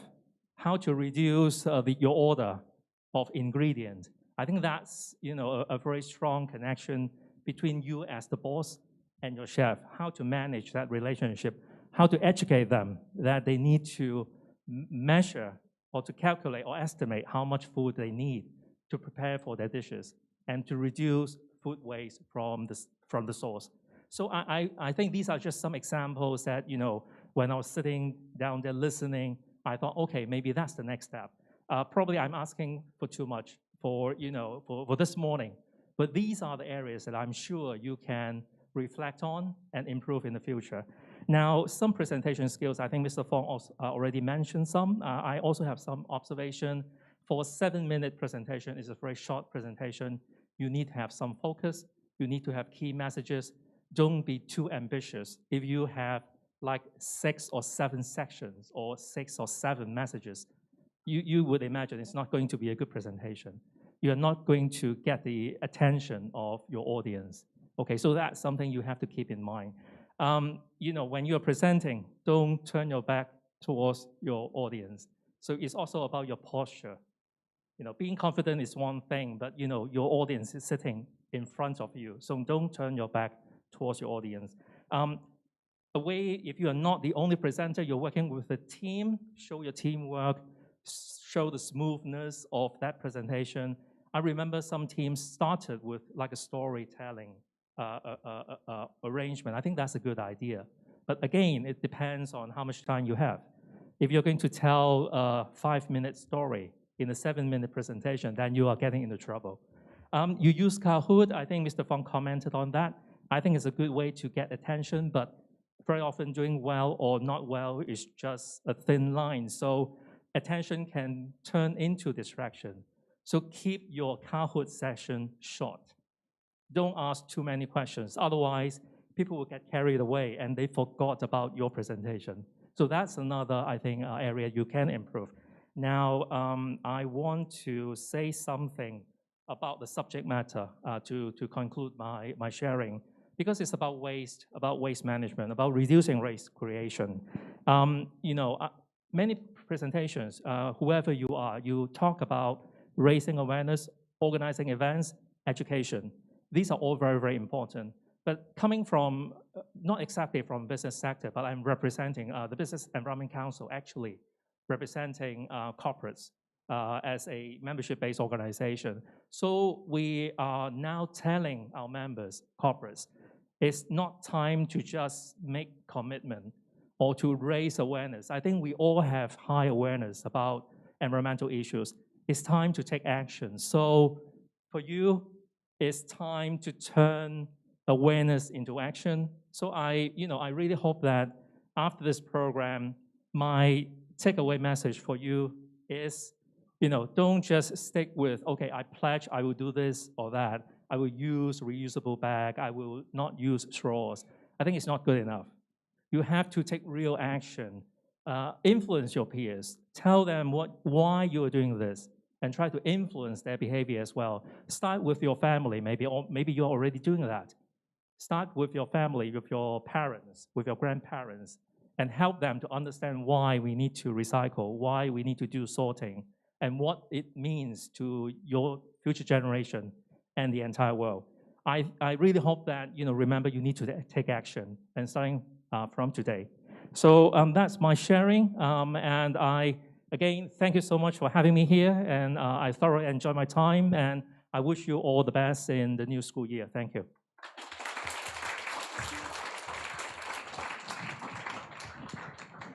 Thank you, Mr. Ng, for sharing your knowledge and insights with us. We would now like to present our 2 guests with a souvenir. So if I could please invite Mr. Ng and Mr. Fong to return to the stage, and for Ms. Wong to present the souvenir.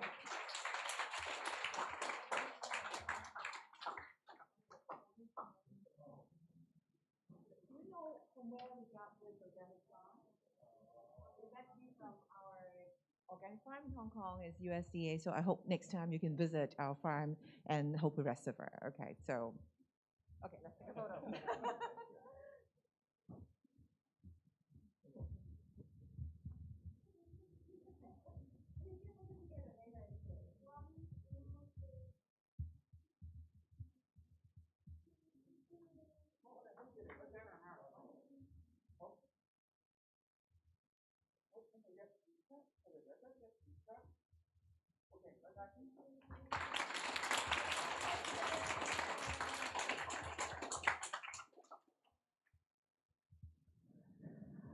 Once again, let's give another warm round of applause to our guest speakers and presentation groups. I'm sure that everyone is incredibly impressed with all of the wonderful work that our students have done today. A big thank you to our amazing audiences who are joining us live here and afar from the Institute. This is the end of our live stream, so I wish all of you a very happy weekend.